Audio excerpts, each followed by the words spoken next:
आपका ज्यादा कुछ कहना नहीं है। तो प्रकाश के अपवर्तन में ही देखो ना, हम लोग कल देखे थे नोट दो को लिखाए थे ना। पहला नोट की विरल माध्यम से सघन माध्यम में जाने पर प्रकाश की किरण अभिलंब की ओर मुड़ जाती है, और दूसरा नोट लिखाए थे कि सघन माध्यम से विरल माध्यम में आने पर प्रकाश की किरण अभिलंब से दूर हट जाती है ना। और उसी का तीसरा नोट है बाबू कि जब मतलब कि प्रकाश की किरण दो माध्यमों को अलग करने वाली सतह पर लंबवत पड़ती है, मतलब सीधा सीधी मारेगा ना तो बिना मुड़े हुए सीधे पार कर जाती है, ठीक ना। तो वही चीज है कि दो माध्यमों को अलग करने वाली सतह पर लंबवत पड़ने वाली किरण बिना मुड़े हुए यानी बिना विचलन के या बिना अपवर्तन के, ठीक ना, सीधे बाहर निकल जाती है। जिसके से आप बोले यहाँ पे सीधा मारेंगे तो वो जिस रास्ते से मारे थे उसी रास्ते से लौट जाएगा, लेकिन तिरछा मारेंगे तो यहाँ से मारे तो उधर से निकलेगा उधर, है ना। तो वही चीज उसमें था। अब हम लोग को इसमें मेन पढ़ना है अपवर्तनांक। तो अपवर्तनांक होता क्या है, तो देखो निर्वात में प्रकाश की चाल जो कि बताए थे 3 × 10⁸ मीटर प्रति सेकंड बताए थे ना। तो ही निर्वात में प्रकाश की चाल या कभी कभी शून्य में प्रकाश की चाल बोल देता है। निर्वात के जगह पर कभी कभी दे देता है शून्य। तो शून्य का मतलब वही हुआ जब हवा जहाँ पे नहीं रहता उसको शून्य बोला जाता है या निर्वात बोला जाता है, ठीक ना, शून्य। तो निर्वात या शून्य में प्रकाश की चाल तथा माध्यम में प्रकाश की चाल के अनुपात को उस माध्यम का अपवर्तनांक कहा जाता है, ठीक ना। क्या बोले देखो, निर्वात में प्रकाश की चाल तथा माध्यम में प्रकाश की चाल के अनुपात को, अनुपात का मतलब होता है बटा, उस माध्यम का अपवर्तनांक कहा जाता है। अर्थात अपवर्तनांक बराबर हो जाएगा निर्वात में प्रकाश की चाल बटा माध्यम में प्रकाश की चाल। अब कोई भी माध्यम हो जाएगा या इसी को लिख सकते हैं शॉर्टकट में n बराबर, अपवर्तनांक को n से लिखते हैं, ठीक है। n बराबर निर्वात में प्रकाश की चाल c और माध्यम में प्रकाश की चाल cm लटकल है, मतलब ये माध्यम में हो गया। दूसरी बात आप देखो ना, नोट में याद रखना इसमें कि अपवर्तनांक का कोई मात्रक नहीं होता है, क्योंकि देखो ना यहू चाल है यहू चाल है, तो चाल से जो है ना चाल खत्म हो जाता है, तो अपवर्तनांक का कोई मात्रक नहीं होता है। जैसे होता है ना कि हम लोग वजन है, मान लो द्रव्यमान है तो उसको केजी में नापते हैं कि मतलब इतना केजी है, लंबाई है तो इतना मीटर है, इतना किलोमीटर है, मापते हैं ना। तो उसका कोई न कोई मात्रक होता है, लेकिन अपवर्तनांक का कोई मात्रक नहीं होता है। जैसे देखो अब हमको मान के चलो कांच का अपवर्तनांक निकालना है, किसका, कांच का। तो कांच का अपवर्तनांक बराबर क्या हो जाएगा, देखो निर्वात में प्रकाश की चाल, अब बटा था माध्यम में, तो माध्यम यहाँ पे कांच न है, तो कांच में प्रकाश की चाल, ऐसे हो जाएगा। अगर मान लो पानी का अपवर्तनांक निकालना रहता तो लिखते निर्वात में प्रकाश की चाल अब बटा पानी में प्रकाश की चाल, ठीक ना। लोहा में प्रकाश का मतलब लोहा का अपवर्तनांक निकालना है तो निर्वात में प्रकाश की चाल बटा लोहे में प्रकाश की चाल। कुछ भी है, अगर अपवर्तनांक किसी माध्यम का निकालना है तो निर्वात में प्रकाश की चाल बटा उस माध्यम में प्रकाश की चाल, ठीक ना। तो किसी भी चीज किसी भी माध्यम का अगर हमको अपवर्तनांक निकालना है तो क्या करना है, निर्वात में प्रकाश की चाल बटा उस माध्यम में प्रकाश की चाल, ठीक। जैसे मान लो कुछ भी चीज का, अब मान लो कि चलो थोड़ा देर के लिए हमको हीरा का अपवर्तनांक निकालना है तो क्या लिखेंगे, निर्वात में प्रकाश की चाल बटा हीरा में प्रकाश की चाल। तो देखो थोड़ा सा एक जो हम कांच का निकाले हैं, तो निर्वात में प्रकाश की चाल बटा कांच में प्रकाश की चाल। निर्वात में होता था 3 × 10⁸ मीटर प्रति सेकंड, और कांच में लिखाए थे 2 × 10⁸ मीटर प्रति सेकंड लिखाए थे ना। तो 3/2 यानी 1.5।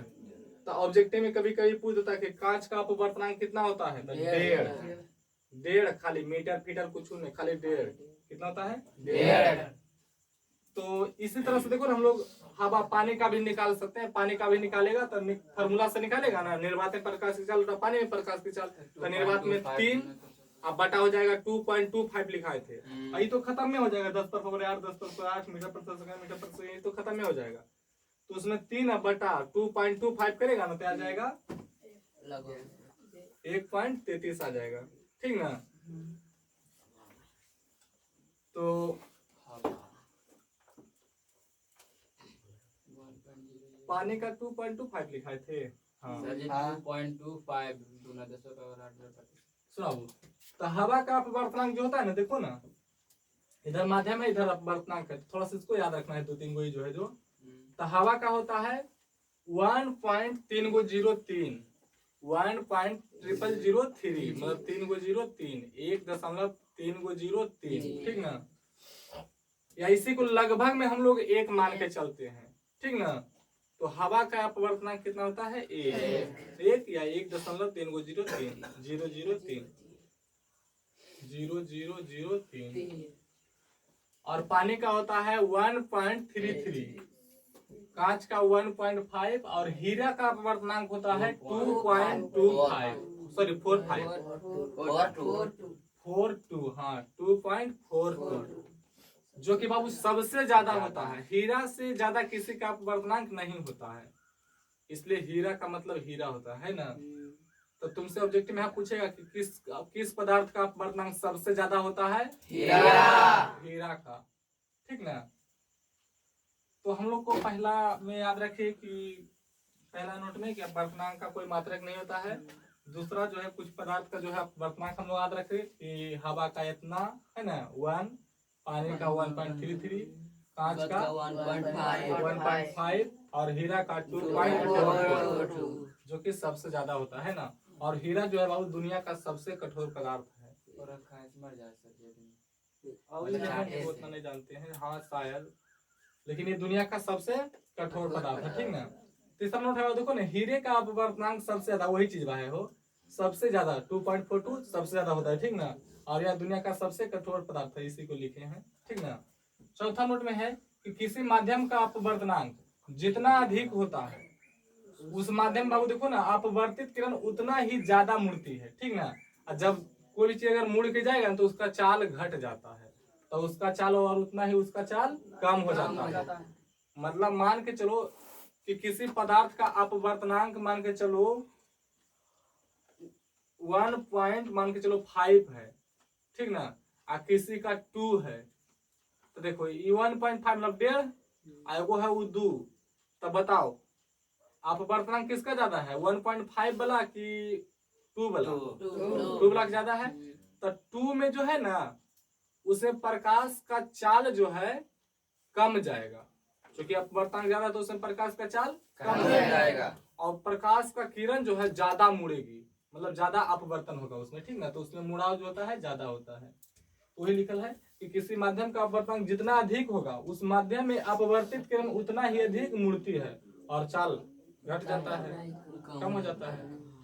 तो मुड़ मुड़ के वो चलाओ साइकिल, तो लगेगा, भले तुमको लगेगा कि पूरा स्पीड जा रहा है, लेकिन एगो सीधा एगो जा रहा है, एगो इन्ने उन्ने लहरिया मार, मतलब लहरिया कट करते जा रहा है, तो उसमें कम जाएगा। भले उसको चलाने लगता है कि हम बहुत स्पीड भाग रहा है, लेकिन कुछ नहीं। ये चौथा हो गया। पांचवा उठाओ कि जिस माध्यम, वही चीज उसका उल्टा है कि जिस माध्यम का अपवर्तनांक कम होता है, तो जब कम है तो उसमें प्रकाश का चाल क्या हो जाएगा? बढ़ जाएगा। और विचलन, एक मिनट, अपवर्तनांक अगर कम है तो प्रकाश का चाल उसमें क्या होगा? प्रकाश का चाल अधिक होगा, और मुड़ाव जो है कम में होता है। विचलन मतलब मुड़ाव होता है, मुड़ाव कम हो जाएगा, ठीक ना। ये आज इससे पढ़ना था, मिथुन।